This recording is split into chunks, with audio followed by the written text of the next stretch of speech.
Начало. Здравейте, България и София! Надявам се да ви е адски скучно, защото е време за нещо свежо и ново с подкаста ми «Кво ново?» С мен, Мартин Върбанов. И тази вечер искам да ви запозная с една танцуваща огнена стихия. Това е една моя близка приятелка на име Даниела Замфирова и без повече да ви бавя, отиваме директно към нея. Здрасти, Дани! Здрасти, Марти! Така, знаеш, аз и предполагам вече и публиката знае, че не обичам да си бавя въпросите. Искам да дойдат заучените въпроси, да дойдат естествените въпроси, да се получи някакъв разговор, за разлика от други мои колеги, простете колеги, които и да сте вие. Не ви гледам, но ще ви гледам. Може и тайно да ви гледам, не знам, ще видим. Така, моя монолог приключи. Така, това ще го оставим. Не, наистина ще го оставим. Аз си правя на идиот постоянно. Аз ти вярвам. Така. Разкажи, Дани, коя си ти? Коя съм аз? Ами, Даниела се казвам. От град Видин. Най-добрия град. На 23 години съм и сега завърших надфис театър, движение, пантомима. Това е какво новото при теб, така ли? Това ми е какво новото. Добре. И от това какво ново, какво следва? Какво следва за Дани? Не знам. Не знам за сега какво следва, за жалост. Защото влез надфис завладее света нещо не важи много. В процес на търсене на работа сме. Така да го кажем. Когато се видяхме преди 3 дни и когато аз исках да те поканя, когато те поканих фактически за подкаста, си говорихме точно за това какво се случва с артиста след като завърши надфис. Това все пак трябва да отбележим, че не важи за всеки артист, но важи за, да кажем, онзи, който не е имал възможността да отиде на кастинг или ако е отишъл на кастинг, не е бил приет, не заради липса на таланта, ами просто защото, както знаем, кастингите са въпрос на конкретната коса, цвят, височина и така нататък. Ти ми разказа, че имаш няколко особени случаи, няколко дилеми, сега пред които си поставена, и искам да те попитам, кое е онова, което търсиш ти като творец в твоя професионален път? Тоест, къде би отишла, защо би отишла там, какво би те задържало там? Сложни въпроси ми задаваш. Да, едно по едно, ако искаш. Да слушам. Обичам. Къде бих отишла? Ами аз малко съм се пренасочила в момента да не работя по специалността си. Която ние споделихме в началото, нали? Да, театър, движение, пантомима. Добре. Той като пантомимист не мога да работя в България. Той в чужбина е малко трудно, освен ако не съм мим на Шанзелизе. Да. Но мисълта ми е, че съм се пренасочила към драматичен театър. Драма, защото съм драматична и аз. Да, а сега тук ще ми се разсърдят адски много сигурно колеги от театралните среди, защото веднъж се пошегувах. Съжалявам, просто такова ми е чувството за хумор, бе, хора, не е лично към вас, а може и да е лично за някой, ама не за всички. Просто изведнъж ме питат, една приятелка ме пита, ама Марти, ти знаеш ли този актьор? Ама той играе прекрасно, аз викам, кой бе, актьорите от Голямата депресия ли визират? И като го чуха това нещо, и тя почна да се смее и написа цял разказ за това нещо. Ма то си е наистина, то си е голям лав. Но да продължим реално откъдето бяхме стигнали, а именно с няколкото сложни въпроса. Не можеш да работиш в България реално като това, т.е. можем да кажем, че театъра на движението, специално пантомимата, бъдещето е някъде навън за чужбина, специалиста. Да. А за чужбина, какво? Имаме ли при теб чужбина? Ами... Имам планове да има чужбина. За сега нищо не е сигурно, разбира се, но натам съм се насочила със сигурност за по-голямо развитие. И каза драматичен театър, в крайна сметка. Драматичен театър, наклонена черта кино. Добре, значи пред нас стои на бъдеща Мерил Стрип. Чу, Господ! Хората сигурно ще си помислят, това лудио, какво приказва. Мерил Стрип. Лудите те да са живи, Вазо си го е споделил коректно. Живи сме лудите. Да. Наистина, като... Майко, какви глупости сме правили. И ще правим още, не се притеснявай. Добре де. А сега...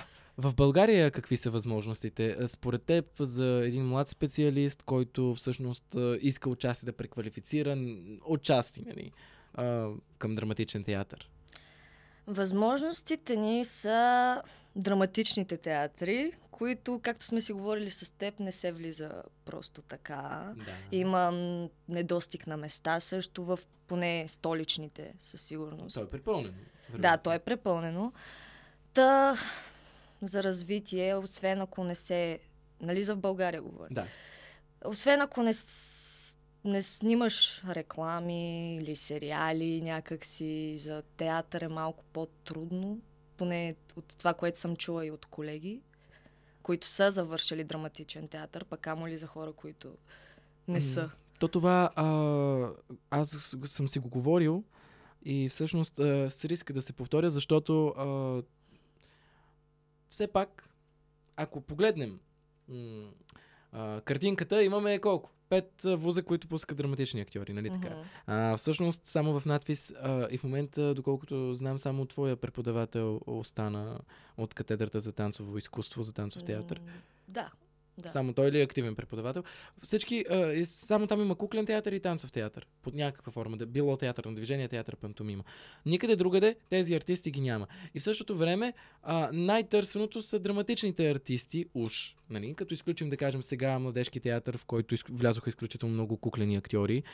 Но странно е, защото много от качествените кадри не намират места поради грешно разпределение. Наистина е алогично как хора, които имат директорски места, как хора, които са професионалисти, как хора, които са с далеч по-голям опит, нали, в било менеджмент, в управлението на екипи, в ръководенето на нали, културни институции, нямат тази преценка или по-скоро имат някаква особена преценка, която си е за задоволяване на техния личен вкус. Сега, отново, не казвам, че това е на 100% така. Ако някой директор ме гледа да ми се сърди, не е нали, персонално наистина, но в крайна сметка имаше събития, няма да визирам кой е този човек, но на нашето завършване, когато вече минаха дипломните спектакли, в академията един от директорите на Софийските театри дойде, или по-скоро е разговарял с моя преподавател и му е казал, че има нужда от момче и момиче. И ние играхме тогава Любовта на Дон Перлин-Плин по Федерико Гарсия Лорка. Това беше за 60 годишнината на театъра, на кукления театър надфис. И беше страхотно представление, между другото. 60 или 65. Сега, ако се изложа хора, простете ми, вече на тия години вече ме удря склерозата. Не мога. Простак съм си, какво да правя. Успял, идиот. По телефона все пак се пита, разговорът е следния, нашият преподавател пита, добре, ще ги назначиш ли тези млади хора, ще направиш ли нещо за тях и нали, за по-стабилна възможност за работа. И той е отговорил, ако се разберат с екипа, така, ще ги назнача и за по-дълъг период от време. Сега, не знам дали това е точния разговор и на мен ми е било предавано от моя преподавател, може да е тотално друга историята. И нашия преподавател отказва, а пък от срещната страна му се казва, хайде да, ако ми дадеш едно момче и момиче, ще дойде да гледам Дон Корлеоне. Което е... Корлеоне. Да. Което не е... То е ясно, че той си прави нали, дебелашка шега или хумор проявява някакъв, но е малко пасивно-агресивен, неприятен хумор. И това е един от ръководителите на театри, които са с добро име в София всъщност. Трябва да разбера после за кой ми говориш. Ще питам. Да. Не сега. Аз имах възможността доста да си кореспондирам с тази личност, защото аз обичам да си затварям вратите на някъде. Сигурно с този подкаст ще си затворя вратите за абсолютно всички театри в България. Затварянето на врати сме много добри. Да, но пък за това сме много добри в това да създаваме различно нещо. Да създаваме наше нещо. И ето тук искам сега да направя паралел и да ти да задам въпроса, защото аз съм толкова влюбен, че монолога винаги ще си говоря. Да, искам да ме обичате, не разбирате. Обичаме те, Марта. Да, обичаме те. Да, въпросът ти е... Много голям простак съм. Въпросът ми е какво е нещото, което искаш ти да създаваш, апарт от драматичния театър? Какво всъщност е Дани? Къде е нейната сила? Защо е тази сила нейната? Ето, непрофесионализъм. Не съм си изключил Инстаграма. Нищо, да остане. Цялата ти работа е такава. Цялата ми работа е такава, да? Какво искам да създавам? Най-обобщено нещо, от което след време няма да ме е срам, ако има логика. Разбираш ли ме за какво ти говоря? Мисля, да не искам да съм от типичния артист, който се съгласява на абсолютно всичко. Не искам да съм да минавам своите граници само за да имам работа. Искам да създам нещо, от което ще погледна след време и си кажа браво. И няма да имам никакви как беше думата? Никакви... Скрупули? Да. Няма въобще да и съвест. Да. Да запазя себе си в цялото нещо. Ами, сега нямам документирани или пък ясни наблюдения за това, кои са артистите, които продават душата си за професията си, но в историята има много артисти, които не са с едни от най-здравословните практики, в това число и един от любимите ми актьори, Джони Деп. Той още но да кажем, че неговия живот е бил покъртително неприятен. Той още в периода 13, 14, 15 вече с всичките наркотици в арсенала си опитвал девствеността му я няма вече по този период. И всъщност преди това 8 пъти са се местили. Да кажем, че не са имали как да живеят той и семейството му. Но в България специално забелязваш ли, че ти сподели нещо, от което да не те е срам, само и само за да да не отиваме в крайност, само и само да направим нещо и после това нещо да отпечатва някакво неприятно име или пък имидж върху нас като цяло. И забелязала ли си как има амбиция, една свръхамбиция за това, боже, аз искам тази роля задължително. И си нося самочувствие. Ние ходим супер, пушим си цигарките, ходим си... сега, купувайте си цигари, пушете си на воля. Аз просто казвам, че не е особено впечатляващо. Както и има и някои публични вече фигури, които аз наскоро пишах по Инстаграма им. Те ми изтриха коментара, защото не съм удобен в това отношение. Горкият господин няма да каже кой, че тук виж ме осъдил. Поне да ви дам повод да ме ненавиждате и публично, вие знаете кой сте си. Поводи бол, Марк. Поводи бол. Как някои от тези артисти се забравят? Забравят идеята, че всъщност това, което правят, е важното, а не, че те го правят. Това е масово в надвис. Аз за това лично не си комуникирам с повечето ми колеги. Защото влизаш там и то е едно самочувствие, като че, разбираш ли, е човек с минимум 3 Оскара и още 6 номинации. Така те гледай, така е. Особено като сме от другите специалности, нали, не сме драматичен театър. Не знам дали куклите това ви се е случвало, обаче при нас редовно. Ние сме последната дупка на кавала и всички ни гледат, като че сме някакви избитаци. Ама така е. Какви? Избитаци. Знаеш ли? Северозападнала. Северозападнала. Ох, много обичам. Видим Враца, всички. Да знаете, хора специално, които ще ме гледате оттам, ако ме гледате оттам, много ви обичам и много ви благодаря, защото обожавам малкия град. София ми е много шумна, но тук е културата, тук е прогреса, да кажем. Но и във Враца има прогрес. Само това и във Видин има прогрес. Да. Определено. Все пак Видинския куклен театър, благодаря на Видинския куклен театър. Ето сега да кажа, аз също съм грозното патенце е там и постоянно прави това, така че надявам се да сте ме гледали някои деца. Ако не сте ме гледали, какво да се прави, няма как да променим положението и спуснали сте влака. Продължаваме нататък. Давай, Дани. Продължаваме с какво да, вярно. Трябва да ти давам? Всичко ти давам. Добре, след като сме на тема надвис, какво ти даде и какво ти взе? Като знам, че това е много плодовита тема на разговор. Може да е с изключителни наречия и епитети да вкараме в тази тема, в обсъждането й. Обаче все пак нека да правим културен анализ. Ние живеем за културата. Да живее и културата и ние около нея, нали знаеш как. Какво ми е дал, какво ми е взел надвис? Реално много ми даде надвис, понеже моят художествен ръководител имаше амбициите ние да можем от всичко. Да, не мога да кажа, че го можем добре, защото сме го правили. Ма не, това е защото го правихме за кратък период от време. Не е да хванеш нещо и наистина да влезнеш с дълбочина в нещата. но знаем го отгоре.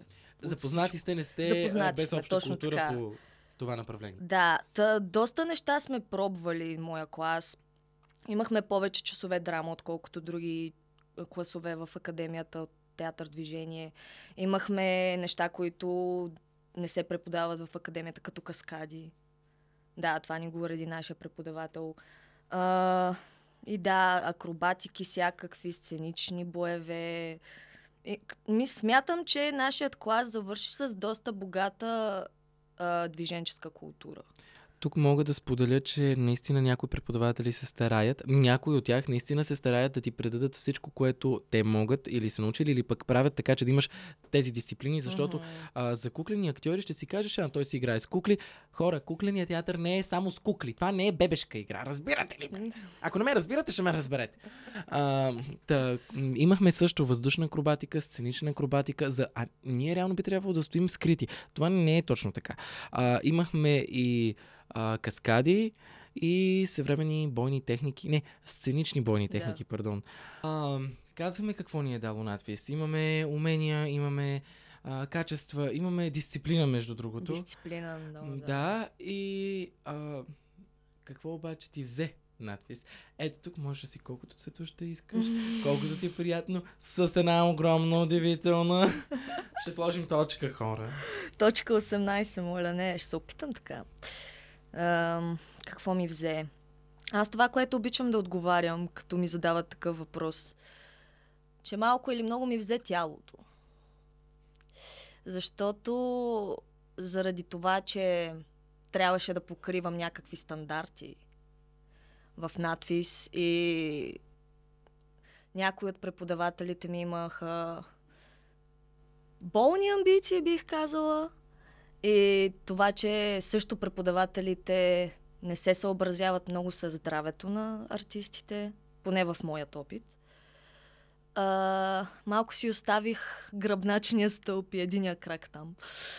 Да. Травмирах се. Ще да се смея обаче, като знам каква е тази... Предполагам каква може да е тази болка и колко е рисково, колко е... Просто не мога да се засмея, защото е гадно. Да, то бях виновна и аз в случая, че не се научих да казвам не там. Точно за тези граници, които по-рано ти казах, че не си ги бях поставила. И се съгласявах на всичко, само за да се харесам на преподавателите си и да получа това одобрение от тях, чисто като артист. Не говоря като човек. Като човек си позволявах прекалено много неща, ако ме питаш. Да изговарям и да правя. Това е типично. Това си е твой стил. Да, това си е мой стил. Че съм устата съм, обаче като става въпрос за работа и това да... Аз бях и в клас, в който колегите ми имаха повече движенческа култура от мен, имаха повече опит и трябваше да покривам и техните стандарти, за да изглеждам добре до тях. Ако има някаква логика цялото това нещо. Може само да акцентирам, защото казваш нещо много изключително мъдро според мен или пък съобразително.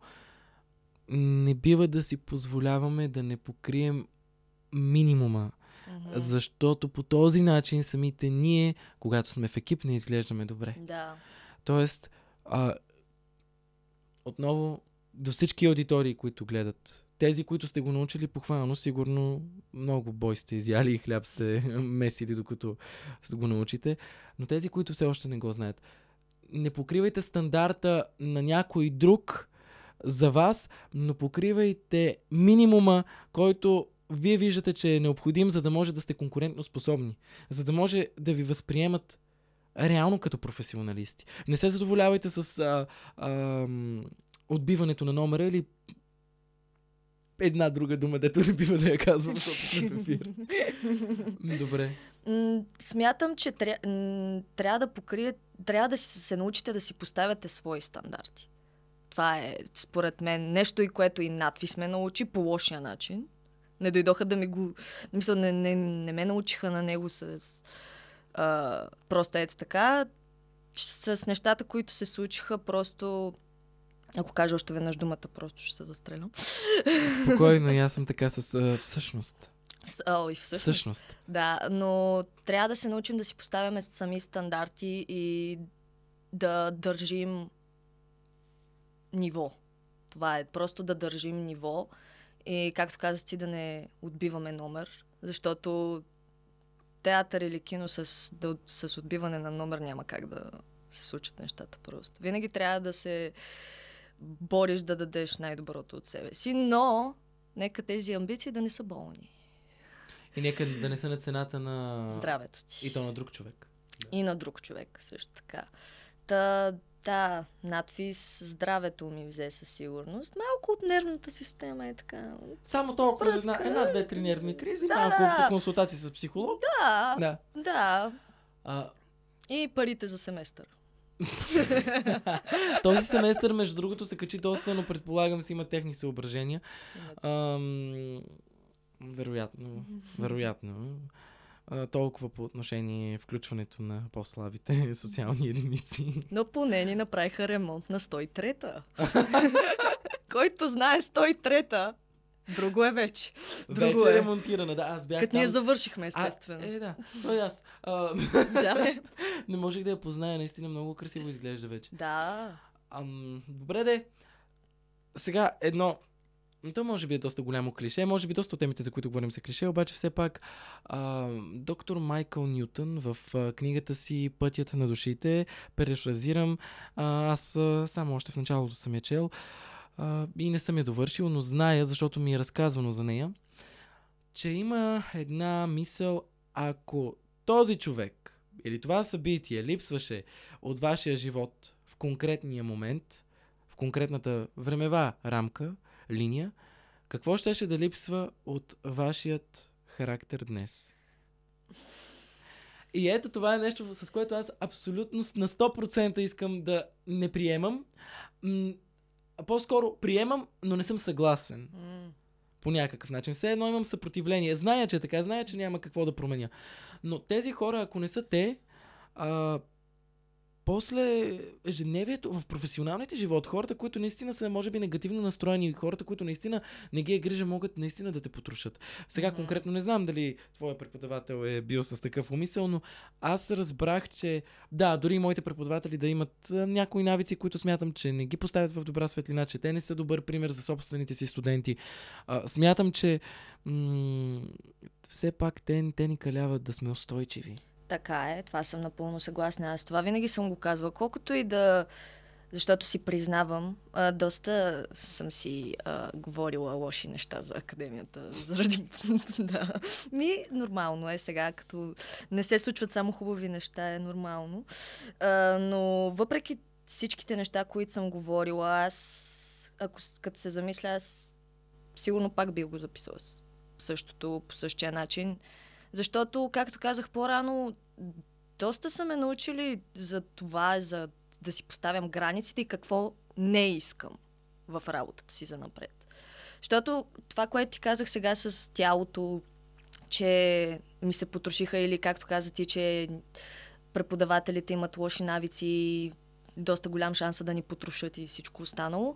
Да, но ти като актьор можеш да кажеш не. Вече можеш да кажеш не. Вече можеш да кажеш не. И на това точно тези неща, които са се случили, вече ти си изграждаш мнение за това какво искаш и какво търсиш от бъдещите ти работодатели, на какво си съгласен, на какво не си. Тоест ти ги възпитаваш, реално погледнато. Това, което ще дадеш по този начин. Има хора, които са доста в противоречие с тази, между другото, теория, то не е сентенция. Че добре, щом казваш, не, аз ще си намеря друг артист. Да, заменими сме. Обаче, дали е на 100% така? Дали на 100% Дани с пъстрите очи, с този цвят на косата, с това излъчване, с тези умения ще може да бъде заместена от актриса, която не е с тези параметри? Защото говорим за кино, в киното винаги има параметри. Винаги има. На мнение съм, че в тяхната глава сме наистина заменими, защото в България не е толкова, но особено в чужбина има още 30-40 момичета, които могат да се, ако не и повече, които могат да се появят с абсолютно същите характеристики като мен. Но зависи... не знам, за мен е по-скоро това... Не гледам точно как изглеждат или какво им е миналото, какви качества имат, като ги видя и дали ме движат по някакъв начин, като видя артист. И това не всички го могат. В такъв смисъл смятам, че не всеки е заменим. Защото, разбираш ли? Да предава, да ти каза, да те правя паралел с Мерил Стрип, по-рано като я споменах. Между другото, това е... Не, че са хората ще си мислят, че си мисля, че съм Мерил Стрип тук. Малко доста по-възрастова. Сега и тя... Не. Качества. Да, така е. Но все пак не забравяме усърдната работа, защото една нейно интервю, леко пак перефразирам само по спомен, можете ли отново и отново да изваждате едно и също емоционално състояние, също толкова интензивно и примерно става дума за сцена, в която трябва да има плач, да има тъга, да има силна емоция, която да се види и заснеме. И тя казва, не разбира се, защото то не може да е постоянно. Обикновено на втория тейк и вече човек се изхъбява. И точно на втория тейк ми е достатъчно да разбера дали сцената е построена както трябва. Дали е сцената... Добре, Надежда Панайотова. Доктор Надежда Панайотова, вече за втори път ви се извинявам в този подкаст. Простете ми, много ви обичам, знаете. И тъй. Някак си тя казва или сцената, или начина по който е написана, или начина по който се режисира конкретния момент. Партньора какво ти подава. Да, защото тя казва, ако всъщност е достатъчно добро и ти ще го усетиш като те задвижи на някъде. Когато те карат when it moves you, it's actually real. Ако не те, то значи ти самия няма какво да направиш, няма какво да играеш. Да. Защото то не те трогва. Това ли е което? Да, но и не знам, всеки актьор си носи собствена енергия. Така е.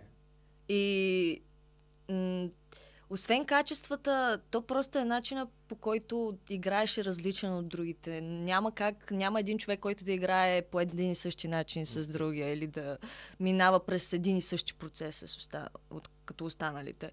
И затова смятам, че всеки си е уникален. Освен това, което ти каза, начина по който движи така, но и по енергията, която носи. Ако, смяташ, че аз с тази енергия и тези качества, които съм дошла при теб, съм заменима, окей. Няма проблем. Никога няма Дани да е заменима. Никога няма да е заменима. Той и Марти няма как да е заменим. Всеки един актьор за мен не е заменим. И всеки си носи в тази професия нещо от себе си. Добре. И сега, понеже отиваме към края си, то толкова... Хора, смислени разговори трябва да се водят, бе. Безсмислени разговори.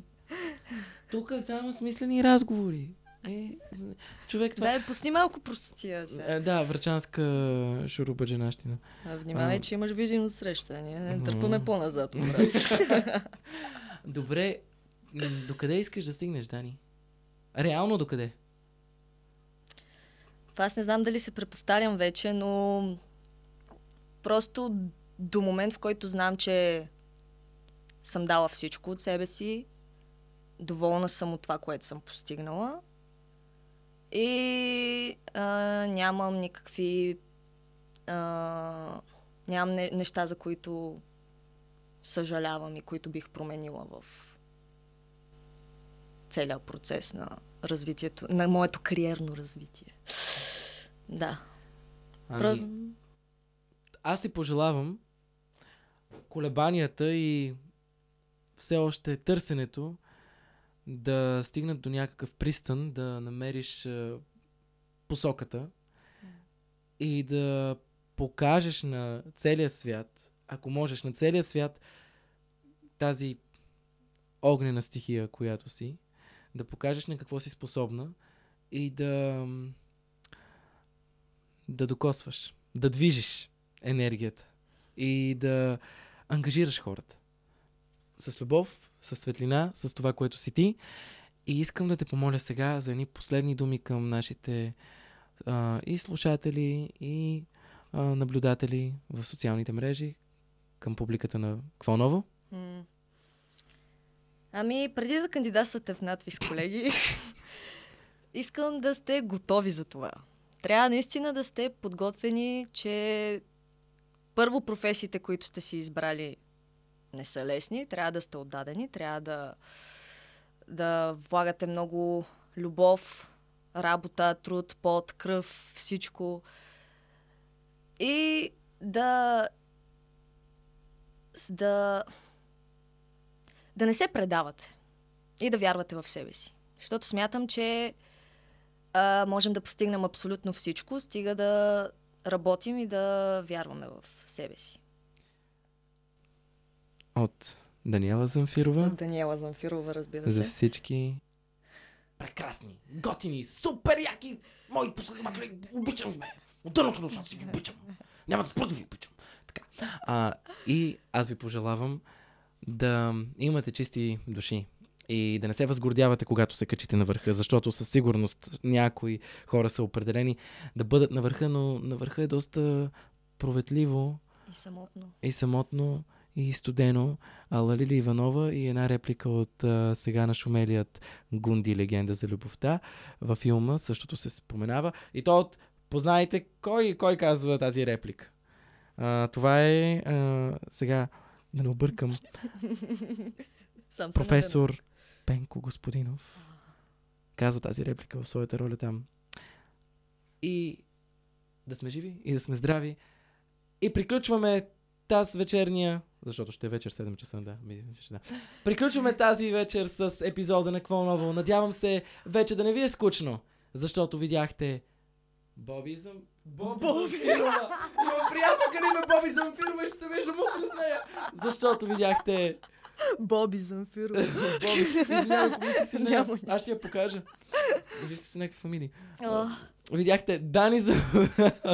Я пробвай трети път, защо? Добре. Защото си поговорихме с Дани Замфирова и мисля, че разговорът беше супер. До скоро!